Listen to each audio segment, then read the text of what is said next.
Evan, Bill, welcome to the next episode of the Optimize Advisor podcast. Appreciate you both coming on today. Evan, the name of your company is Waterlily. Don't spill the beans yet. We'll get to that. What the heck is Waterlily is the question of the day and the topic of discussion, circling around long-term care. Welcome to the studio today, Bill. Great to be back. It's great to have you both back. Thanks for taking time with us today. All right, so the topic of today is really all about long-term care. Why don't you do a proper introduction, Evan, of yourself, your background, and a brief description of what Waterlily is as we get into the episode here. Yeah, certainly. I've got a early start to my background. I'm a young face, but I've been doing stuff for a while. So I went to college when I was 11, did UC Berkeley for my undergrad, continued on to a PhD at MIT when I was 16 in machine learning and computational neuroscience. Did a little work at Palantir as a forward deployed engineer, and then started a company called Clara Health, clinical trial space.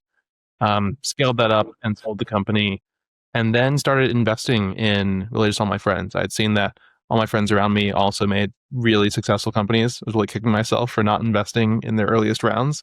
And that was actually how I came across Waterlily. Is I met the original founder and CEO of Waterlily, Lily Vitarovich, at a party in Tahoe. Heard kind of her background, which was incredible. She went to college at 14, also Berkeley undergrad.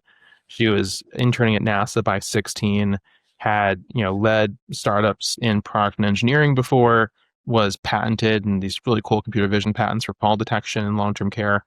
And she herself had navigated a 2.5-year long-term care event in her family when her aunt was diagnosed with terminal stage colon cancer. And after chemotherapy, it devolved into a home care event that they had to cover for, like I said, nearly 3 years. And so I put in a small angel check. I'm like, you're so smart. I don't even know what long-term care is. You'll figure something out, I'm sure.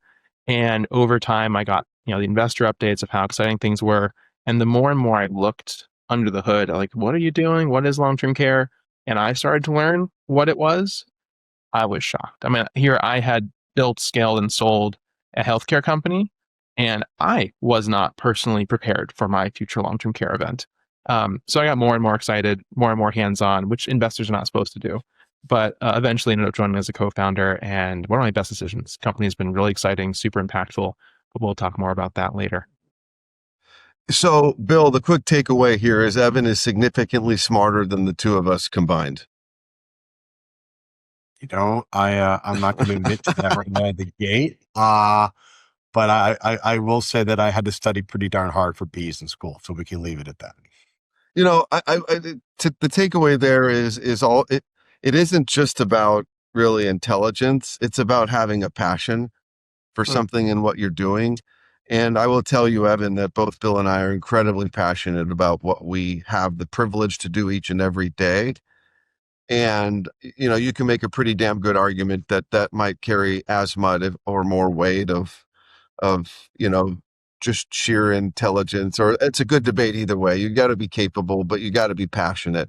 It's good to see that you found something that you're truly passionate about, which clearly it is. And it brings to the point also in the instance of long-term care and long-term care planning, in most cases, what drives action like this is an experience that someone dealt with directly. Mm-hmm. I'll echo your thoughts, Scott. Definitely passion, hard work, I think, is way more effective than just like raw intelligence. When we go to hire folks, we look for people who love what they're doing and want to put in 80, 90-hour work weeks, not because they have to, but because they're super passionate about it. And so I think that is all the world of difference. And to your point, long-term care is shockingly common. It's not talked about very much because it's such a taboo topic, but when you start to talk about it, I mean, if you look at the statistics, with over half of the aging population needing long-term care, if you look at sort of a household level, you've got mom, dad, in-laws, mom, dad, then yourself and your partner, you're going to go through probably a few long-term care events, not just one. And that's kind of the average household across America. I'd jump in here and say that, look, I think human beings are not built to last forever. Mm-hmm. We're all going to get old, and our bodies are not built to last forever. They're going to Like it's like driving a car. Eventually the tires wear out, you need new tires. Eventually the engine wears out, you might need a new engine. Um, Everyone ages differently.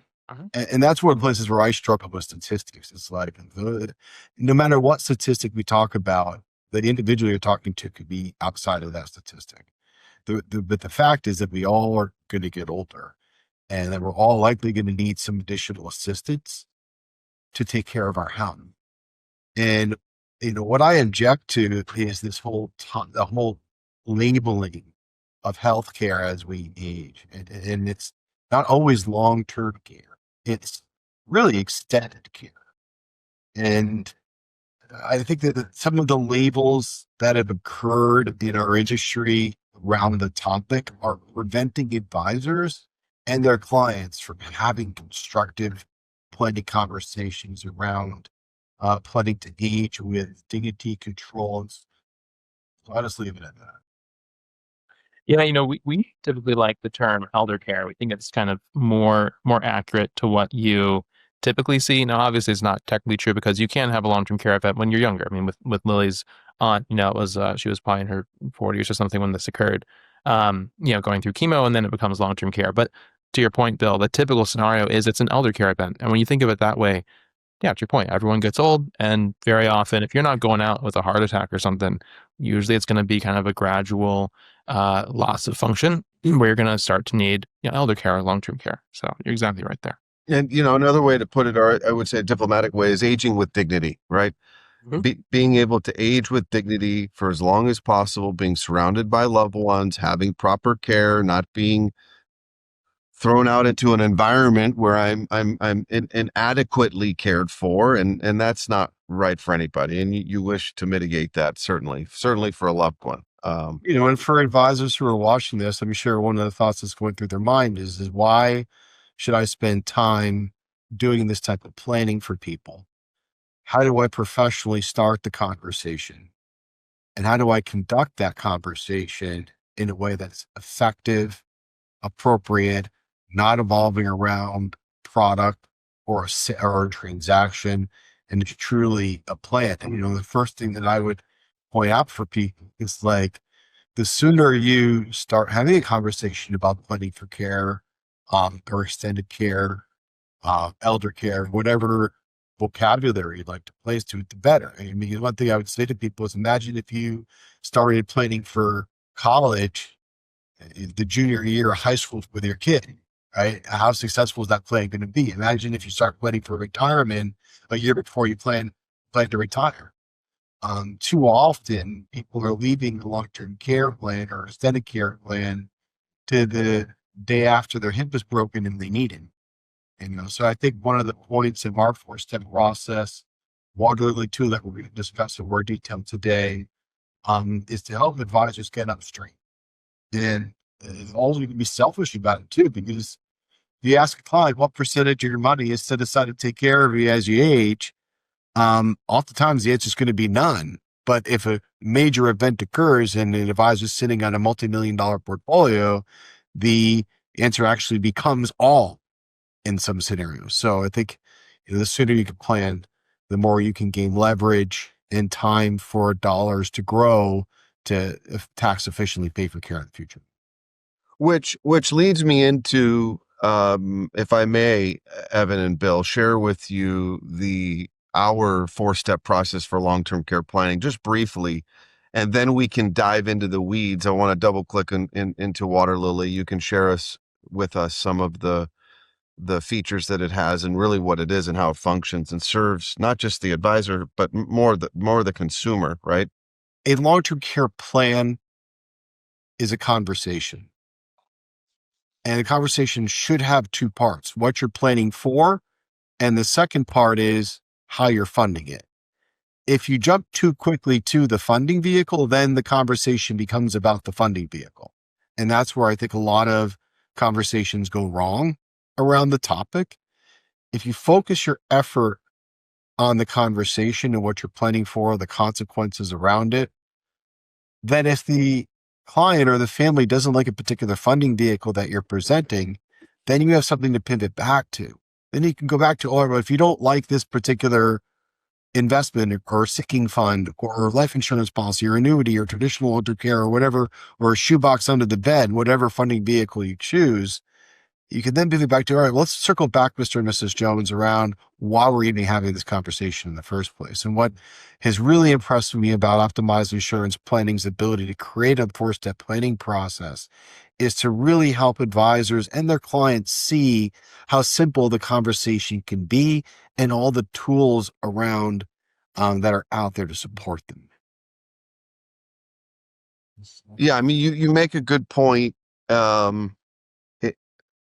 The reality of it is if I'm an advisor or planner working with my clients, I know my client, or at least I believe I do. I certainly have access to their assets and have a pretty good glimpse into what their portfolio looks like. And all too often, I, as their advisor, with all the things that I just established, will rush to judgment in what I feel is the best path towards leveraging their dollars for a proposed long-term care solution without doing the proper education and discovery and fact finding, which is what you're really talking about, Bill. And that's what we determine. Waterlily becomes a very important part of the process to not only collect information, gather data, identify goals, but it also then becomes a part of the solution sets. And that's what I'd really like, Evan, as I finish discussing the 4-step process, to help dive into a little bit better. Look, and you touched on this, right? The topic of long-term care, extended care, whatever label I want to wrap around it, it's not the sexy investment conversation of my Nvidia stock or my, real estate portfolio or my cryptocurrency. It's not. But it is a critical component to proper planning for the future. And it it's something is, that every advisor should embrace with their aging clients before they actually need it. It's a proactive execution. And so the 4-step process for long-term planning is really where we help, number one, help educate the client properly so that they can understand what extended care looks like in this country. As we talked about earlier before recording, it's really about maintaining some level of dignity, most commonly in the home, surrounded by loved ones, before I need, in-depth medical care. It's also about building a plan. And I will say, for many people, the quick answer of that is, well, we'll just self-insure. If you can hold on to this point, Evan, I'd really appreciate this of, you've been surrounded in Northern California by highly affluent, very, very high net worth individuals throughout your journey, I would presume. And one of the most common misconceptions is, well, I've got plenty of assets, I'll just self-insure. And it's not just about the finances. It's about all the other unintended consequences and the effects that it has on loved ones, the environment, family dynamics, and I can go into a whole host of other things. But then it's also about delivering a solution that meets the client's needs from their perspective, not advisor to client assuming the solution sets. So, this 4-step process for long-term care planning, it does, in the mind of the advisor and the client, really, really simplify down what can be complex and make it very simple. And just to wrap with this, number one, it begins with education. And we have developed a complete educational presentation, as Bill commented on. It's nothing about product. It does really 3 things. One, what is long-term care in this country, or extended care? What does it look like? What's the reality of it? And it's not just facts and figures and data and statistics. Beyond that, what are the options that a consumer has today? Whether it be government provided care, whether it be the solution set of I'm going to self-insure, or whether it be leverage, i.e. insurance in some capacity. And that's really what the presentation is. And then from there, it goes into proper discovery, right? Let's not cast assumptions. Let's actually come to terms with the client, meet them at their level, and gather from them some very important questions that deliver what the solutions may be and be practical for them and their family. And only then should I be presenting solutions IEA plan of some form of leverage. And then last but not least, it's what we do to help the advisor and the client execute the plan and implement through case management underwriting. Waterlily can certainly play an important part of that as well. So with that said, let's pass it over to you, Evan. I made a number of comments there and some key points. We'd love to hear more from you about how you respond to what it is that Bill and I just said. Yeah, Scott, I think it dovetails very, very nicely. Everything we built Waterlily around is essentially trying to address this problem that we saw where, long-term care insurance and annuity products have traditionally oftentimes been sold by like LTC specialists. And that's fantastic. But we also see this very, very large industry of wealth advisors who should also be having the conversation for a plethora of reasons.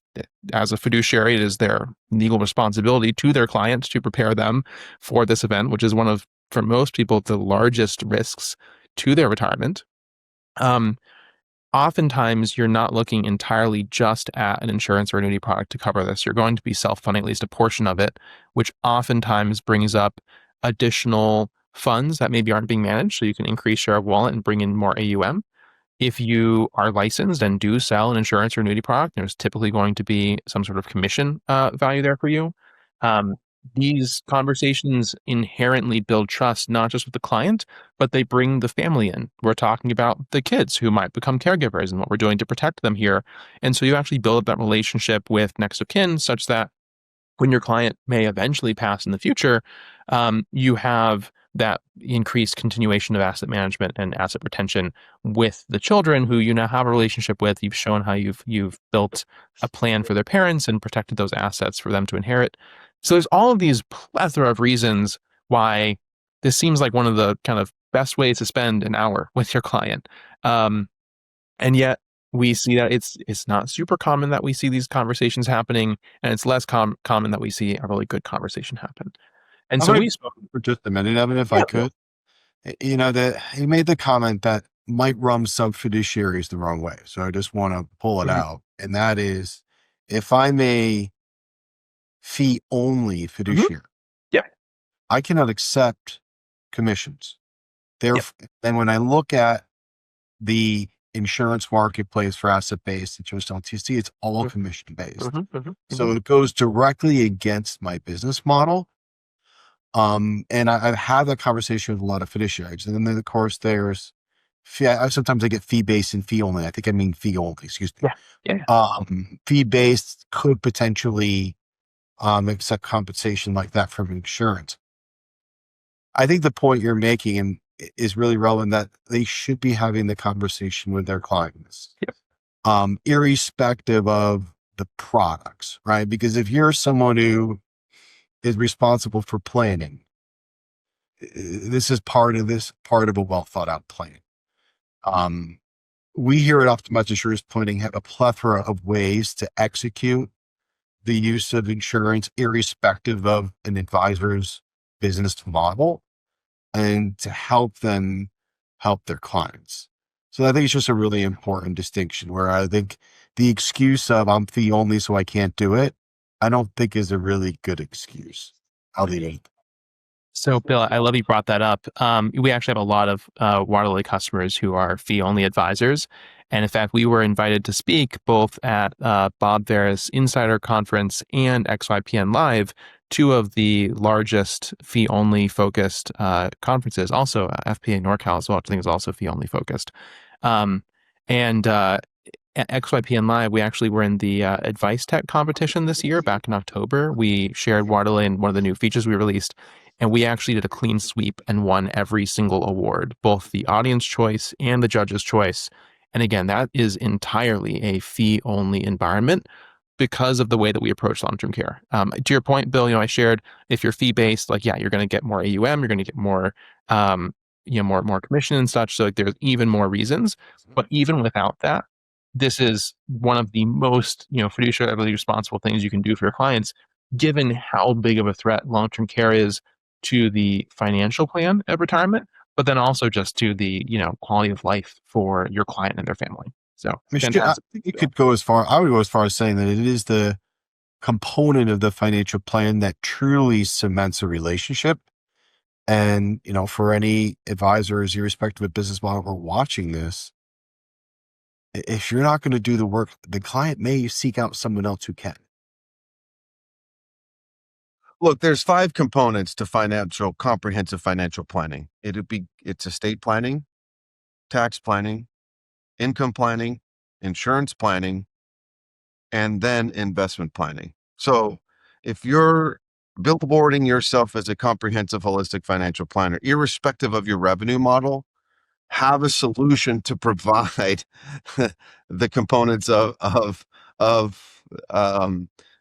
of those planning segments when dealing with the entire client. Okay, so go on here. Let's let you take over the show here. Sure. Evan, show us what you got here.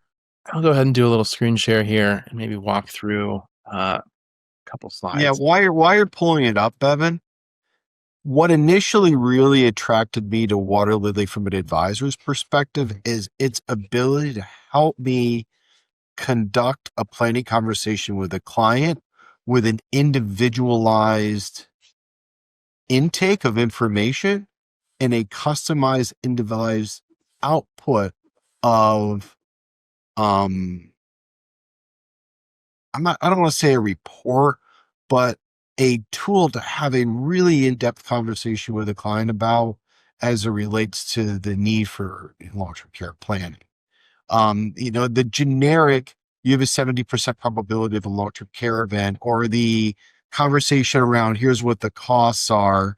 I mean, nobody cares what the costs are. And as soon as people hear statistics, they're like, I'm not part of that statistic. But when you dive into like the realities of here's what how the software really views you, Mr. Jones, as an individual, it really brings it all home. The one thing that I would that I'd ask you to kind of comment on here is that I don't think advisors should put Waterlily in front of every client. It's not something that you mass market to your entire book. It's something that you bring into the process at a very targeted moment where it makes sense for the client and the advisor to invest time in helping the client see the link and what they have to do for input, and then the advisor actually has to take the time to review the output with the client. I'll actually politely disagree. I think that because long-term care is so prevalent and again is such an important risk and an important cost in retirement, I think really this should be something that is brought up with every client. I mean, you prepare every client for retirement. You should really be preparing every client for long-term care as well. And I'll kind of show how Waterlily helps make that more feasible. But essentially, so I kind of share all the reasons that folks should be having long-term care conversations. I didn't really touch on like why they don't. We've spoken to thousands of advisors at this point, and we hear a range of pieces. Bill, one of the ones you said is, my clients just aren't really motivated by national averages, and I don't feel super confident sharing them with them. It feels like a failing conversation. Or it's really morbid. I'm afraid I'm going to upset my client. Or it's really complex. Looking at all the other planning I do, I'm not a specialist in long-term care. What if my client asks me a question I can't answer? I don't want to look, dumb in front of them or not like I can be a superhero and just cover all of their needs. If I am going to look at insurance or annuity products, these insurance products for long-term care are way more complex than what I see with disability or life. The underwriting is way more complex. The applications can be like 80 pages long. There's such a variety of products here and different structures. It's so much to learn and stay on top of. And it's not my core business. So I just kind of sweep it under the rug and hope it's okay and cross my fingers, which I think we all know is not really the best strategy. You hit the nail on the head in both the challenges that advisors face with the levers within each respective policies, multiplied then by multiple providers, and also just the misconceptions and objections that were regularly faced by advisor and their clients on why not, right? So thank you for identifying that very concisely, I might add. Yeah. So what we've essentially done is we've just gone through and systematically solved for every single one of those objections to create a platform where for the advisor, all you really need to do is kind of put your client and yourself in front of Waterlily, sort of read what's on the screen, click the next button, read what's on the screen, click the next button. And about 30 to 40 minutes later, you end up with this incredibly robust and hyper-personalized plan for your client and the entire way you're engaging them and getting them really excited about the topic you're building. So it does like all the hard work for you, but it makes you, the advisor, look like a total rock star to your client. I mean, it's just so personalized and so white glove. It's really one of these like differentiating factors that, we've seen is like the reason that a client will refer their friends or family, because it's just so far above and beyond like what you typically think of what a wealth advisor will hopefully do for you. And I'll touch first on like how we've seen advisors start to deploy this to not just the people who are raising their hand and saying, "Hey, I want to talk about long-term care," but really everybody. And the first step is, look, long-term care is a pretty common and very expensive event that would impact your retirement. I'm going to model for it to make sure that your retirement plan is, sufficiently stable to account for this. I can either just use national averages, or if you want to take a quick 3 to 5 minute survey, I have this really cool AI tool that will actually personalize your long-term care needs, and I can use that instead. So it's way more accurate and personalized to you. Which do you want me to do? And most folks are pretty open to a short 3 to 5 minute intake form to make their financial plan more accurate, more personalized. Right. And so this is kind of what it looks like. This is just a small snippet. It goes into much more medical detail and family history and things like that. Once somebody fills out this form, it is just human nature to want to know what the results were. And so folks reach out and say, "So what's it say I'm going to need? What's the likelihood? When's it going to start? What's it going to look like?" And it's just an What's invitation. the process for the survey? Is that something like an advisor emails the client, they click on a link, or does the advisor just take it verbally in front of the client? It's super flexible. You can send it to your client via email, via text, via a drip campaign. You can do it live in person on an iPad or an iPhone or on your laptop. You can take it verbally. Like super flexible. Advisors do it any which way based on their client. Wow. Cool. Once we have that data, we actually make these incredibly personalized predictions about this individual's long-term care plan or long-term care needs. It is, to our knowledge, the first in the world to actually make these sorts of morbidity predictions about a long-term care event on an individual level, not a cohort level. And so we've amassed over 500 million data points to be able to do this on other families, tracking how they have gone through long-term care needs. And so we can show this individual client's likelihood of needing care, the age it will most likely begin, the expected duration of that event, and how their care intensity and hours per week will increase over time. We then map those care needs onto the cost in their zip code. We account for healthcare inflation and for family involvement to bring us to a future cost. And then I think to Bill's point earlier, we don't dive into products. We don't dive into financing. We're focused on, look, you've got this long-term care event. How's it going to go down? How do you want that care to be received? And we can create an initial mapping because that intake form doesn't just capture sociodemographic and medical and family history information. It also captures information about your care preferences. Where do you think you want to age? How do you feel about family involvement? How do you feel about costs? What is your aim here? Are you trying to remove family burden? Are you trying to protect assets? Like, what's the end goal?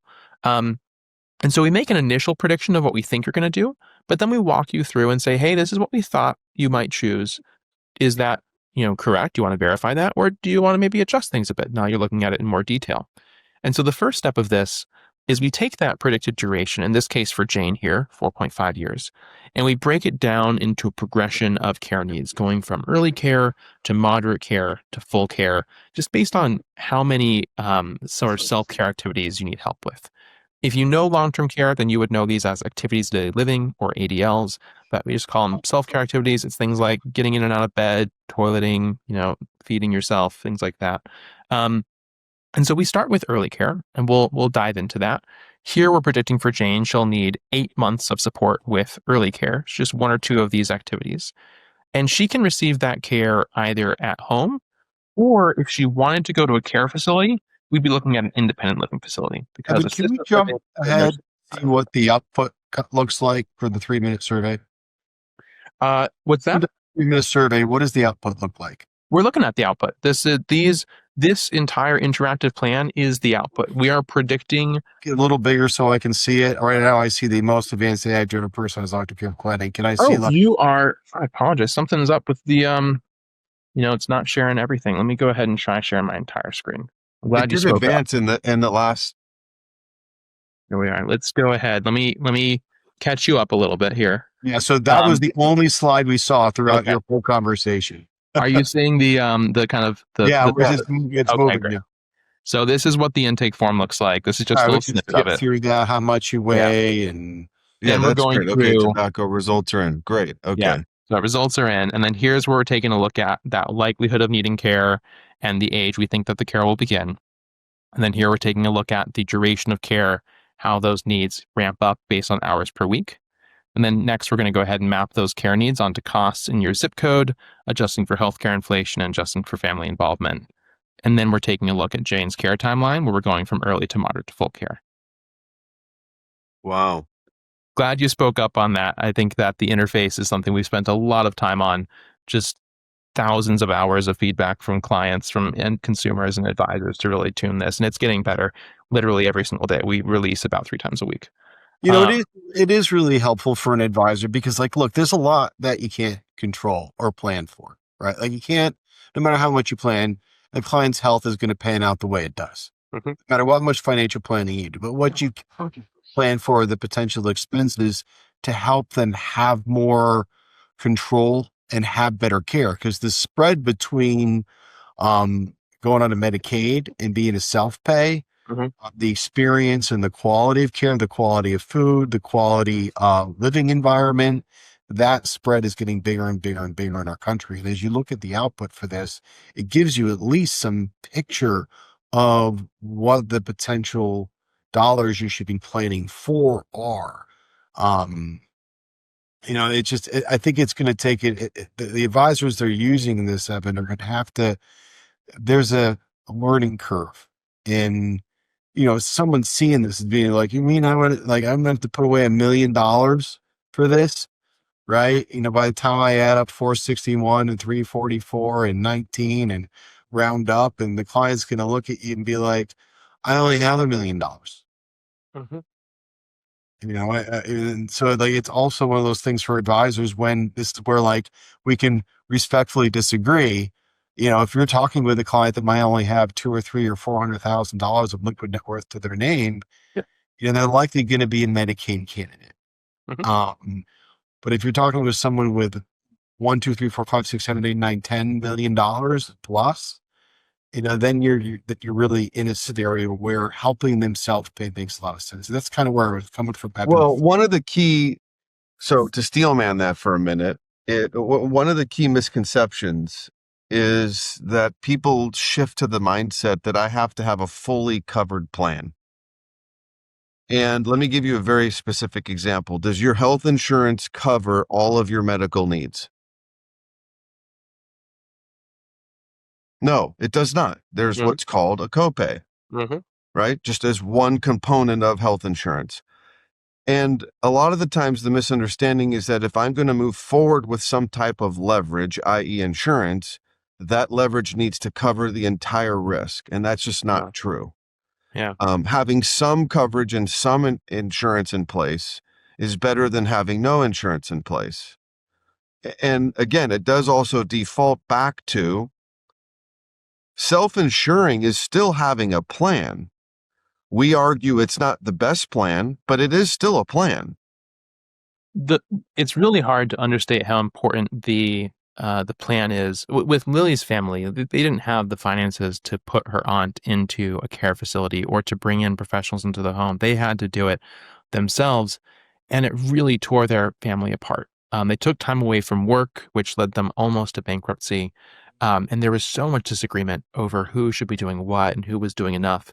And her family was really tight-knit. I mean, the whole extended family had moved to Los Angeles, escaped the Cambodian genocide together. And after this event, half the family doesn't even talk to each other anymore. It's been over a decade. And it's because there was no plan in place and everything was just chaotic and reactive.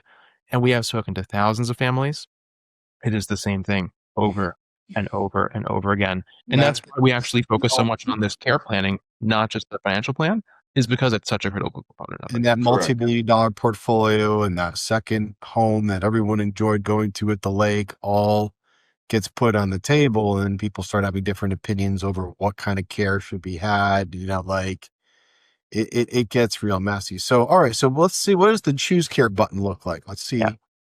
So here we're going to go ahead. We're going to just dive in. And for each of these care phases, we're going to figure out what's your plan. For early care, you can look to age of the home or care facility. If you're looking at a care facility, we're going to show you independent living here because nursing home or assisted living is going to be overkill. So we already kind of zoom you in to just the things that are relevant here. We're going to then grab the average cost in your client's zip code. You can edit that, if they're like an ultra high net worth client and you want to find the most primo, 5-star facility, you can look up what that cost is and edit it and put in that cost. We're going to show you the average in the zip code. We're going to account for healthcare inflation up until the point that we think you're going to have that long-term care event. So it's all hyper personalized. Most clients, I'd say about 90%, choose to age at the home for early care. And that's when we actually dive even deeper. We're actually able to predict the total number of hours each week that different members of the family are predicted to step in for. So without a plan, if you just went and started needing these care needs, this is what we've seen other families who have a similar long-term care event to you, a similar family structure to you, what they've put in. And this can be a really sobering conversation of, well, what does it mean for your kids to come in and 6 hours every week, they are pulling you out of bed. They're wiping you, they're feeding you, they're bathing you. Are you comfortable with that? And for a lot of folks, they're not. And so you can see here, we're taking an example where we're reducing those hours and that burden from the family.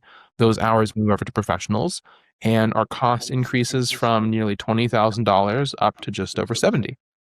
But in this case, the client doesn't feel like you're giving them sticker shock and trying to scare them into something.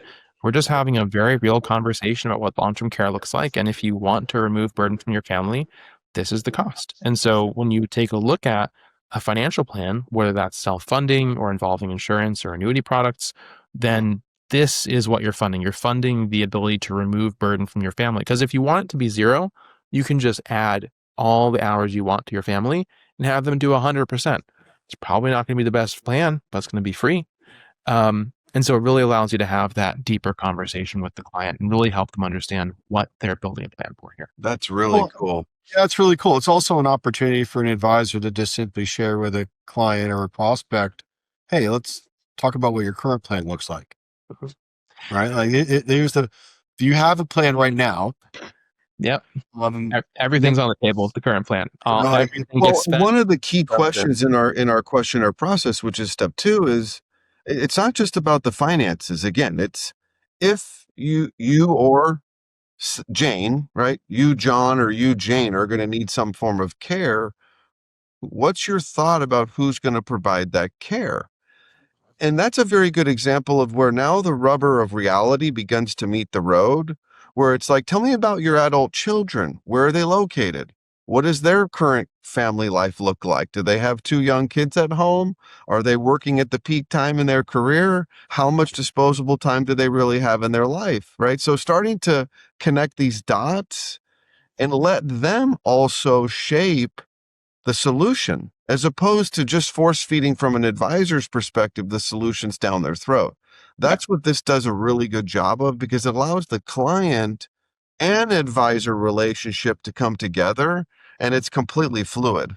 Yeah, I would imagine a client is there's another fact in communication is that some people are visual learners and some people are verbal learners and some people require both.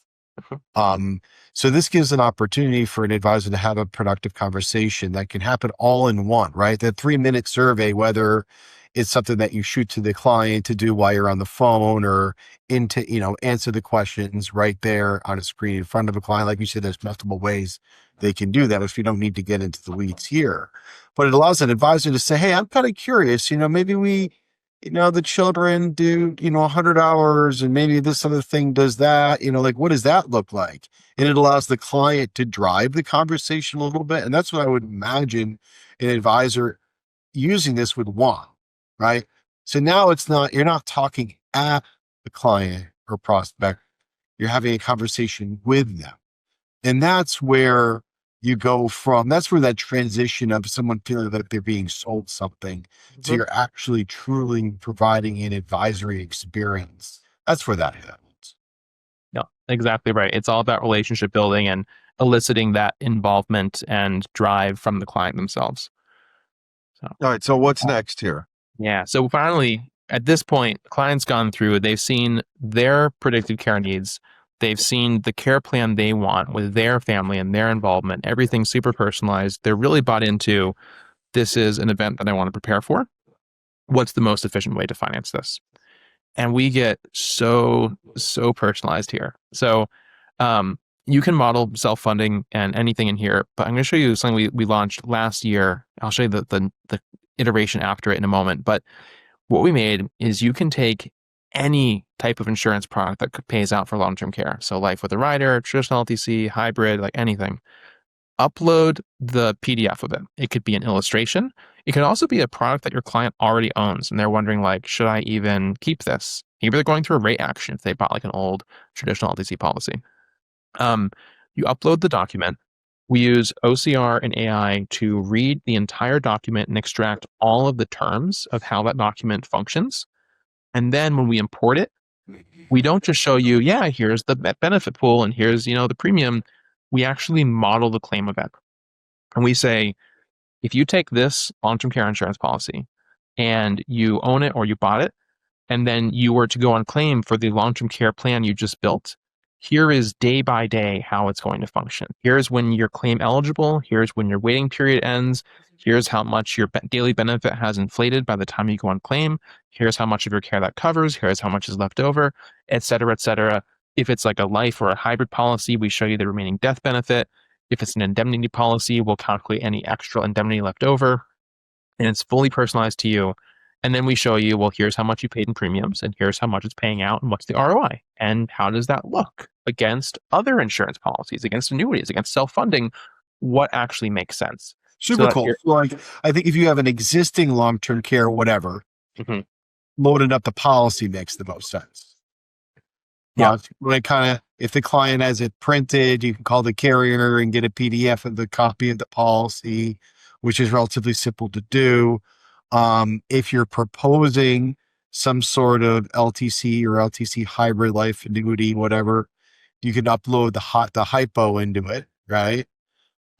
If you're proposing some sort of investment-based sinking fund or annuity without any kind of riders, you can put that in there. It gives you some interesting compare and contrast tools. That's what you need, Devin. Yep. That's what happens when you go to IT to do that stuff. What's that? Is that what happens because of the fancy schools that teach you lots of stuff? You figure this all out? Oh, it's so much fun too. So I'm going to jump ahead a little bit.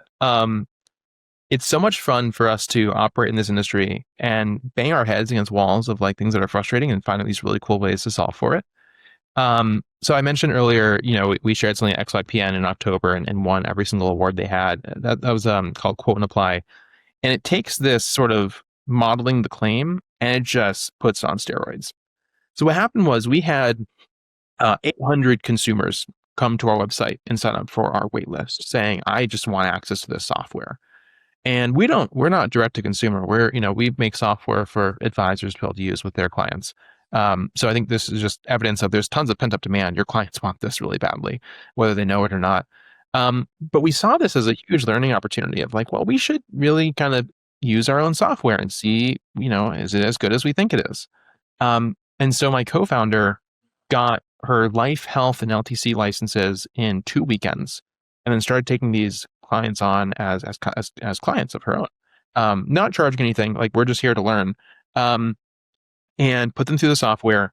And we saw that people wanted to take a look at insurance quotes.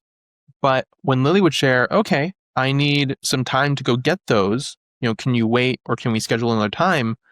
A lot of people lost interest. There was very little patience for this.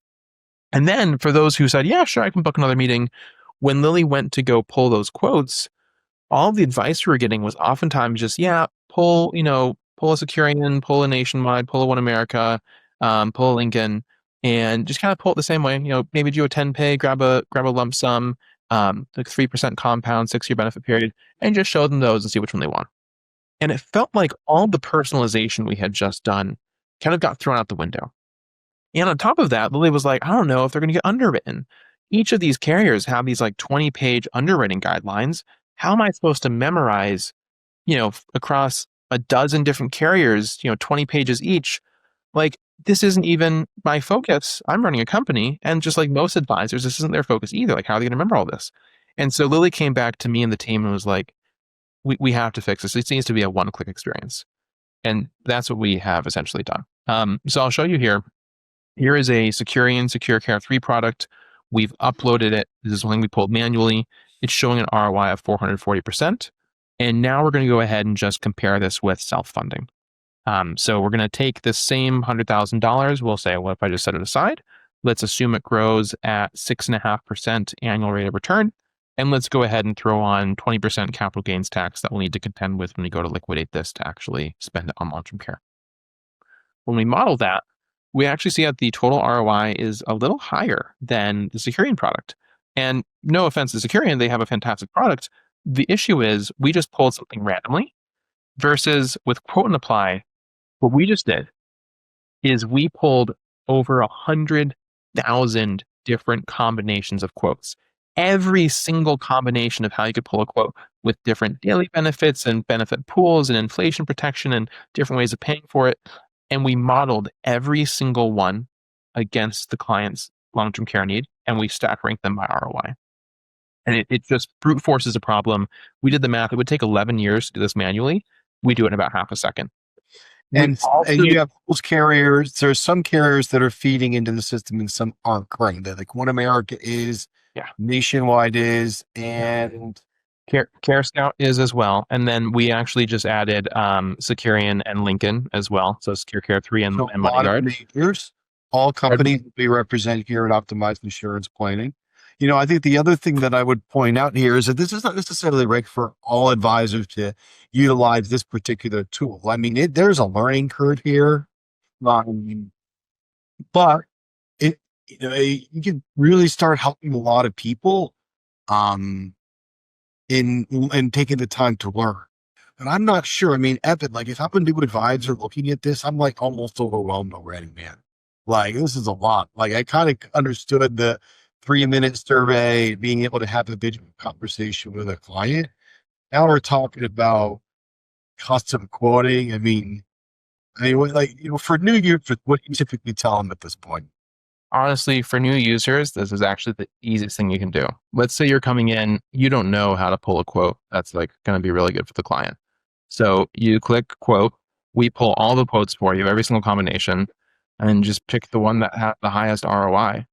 We also do the underwriting for you as well. So we kind of skipped it in this little video here because I was talking about something else, but we actually have the entire underwriting guidelines for every one of these carriers. And we know so much about the client from that intake form in the beginning that we can actually determine if they're likely to qualify or not. So you actually already know that they're going to qualify for the top product that you're seeing here. Wow. So if you have those experiences, one thing that goes through my mind here is I know that we were talking about having Waterlily available to advisors who are set up here and doing business with OIP. Yeah. And where my mind goes here on this is really where a planning associate or director at our firm can help an advisor guide them through the different quoting tools. Or advisors don't have to do this. We can really be there to help support that advisor when they're getting to that funding step and using this technology as well as other tools and technologies that we have to help guide them to the right solution. I really think this is a place where, we can add value. Scott, what do you think? Well, I mean, I agree. I mean, certainly this goes directly in alignment with our commitment to be an extension of the advisor's practice. I mean, this is incredibly robust.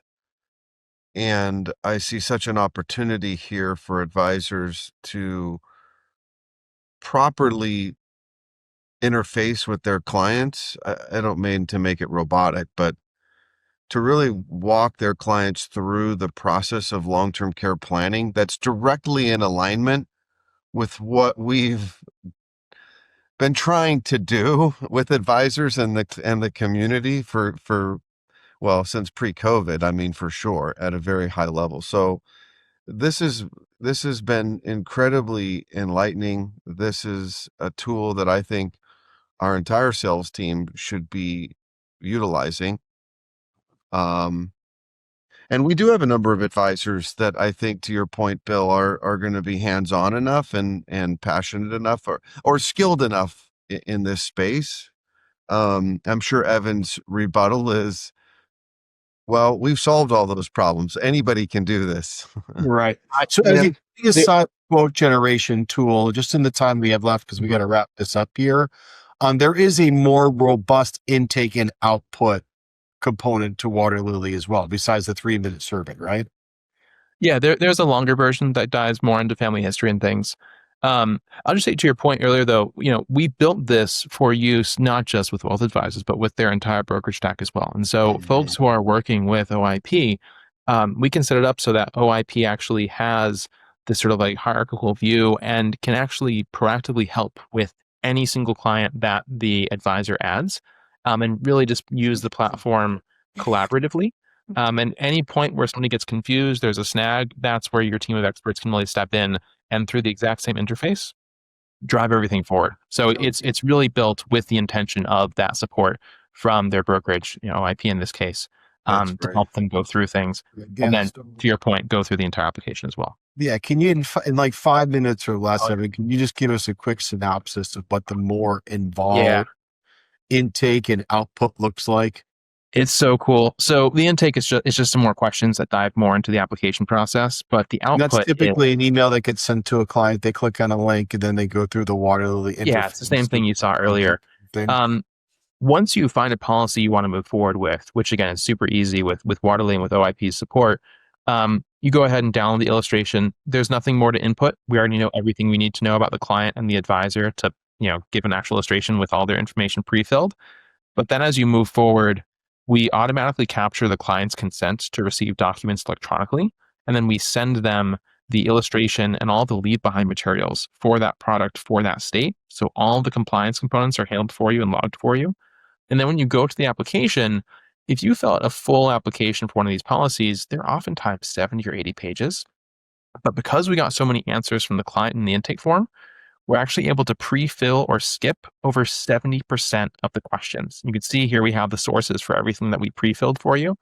And so you can actually get through one of these entire applications in under 10 minutes with a client. It's just so easy. The client was fully truthful in their intake. So it's super interesting. We've actually seen that clients are way more truthful because they're getting these predictions about themselves. And so it's super interesting. But then, the only things we send to the carrier are what you actually put in the application, so you can modify, you can talk with the client, get more information.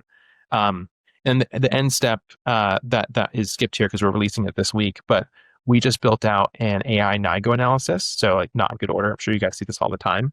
So we actually analyze the entire document for any potential errors of like, this isn't formatted correctly, or there's a conflict here, or this doesn't quite make sense. And so you can have somebody who has never submitted an application before, and if they just follow the AI NIGO input, can eventually get to like a perfectly submittable and ready to be approved application. Super helpful. Of course, the IP team can step in as well. Just trying to make things go like as streamlined as possible. And then everything just gets routed through DocuSign for signatures. So the applicant, any co-owners, or if there's like a trust involved, handles all of that. The advisor signs. And then if they have a writing code with OIP, they just put that in their advisor profile and we automatically pre-fill their writing code. So everything just goes through totally standard. Then they can choose to either send that straight to the carrier, or what we see most people do when they're working with a broker is they'll go ahead and send that to OIP for a second kind of double check before it goes off, so that your team can actually give them more of that really expertise tailored feedback, make sure everything looks good before it goes off to the carrier. And at the end, we have a nice very impressed. I would say Bill and I are incredibly energized. At least I am, not to speak for Bill. This has been great. Cool. Any parting comments, Evan? I mean, we're just so excited to be supporting the industry. Like I said, we're releasing that, AI NIGO analysis this week. So things just get better and better, literally every like 2 or 3 days. Almost all of our team is engineers. So we're just constantly trying to find cool ways to make this entire experience better for the client, better for the advisor, better for the BG or IMO that's supporting them. So As cool as this is, I'm stoked what we built. Just keep in mind, this is the worst it's ever going to be. It's going to be better literally tomorrow. So that's all I have. That's excellent. Thank you so much for those parting words, Evan, and we appreciate you tuning in to the Optimize Advisor podcast today. We look forward to the future. Thank you, sir. Cheers. Thanks all.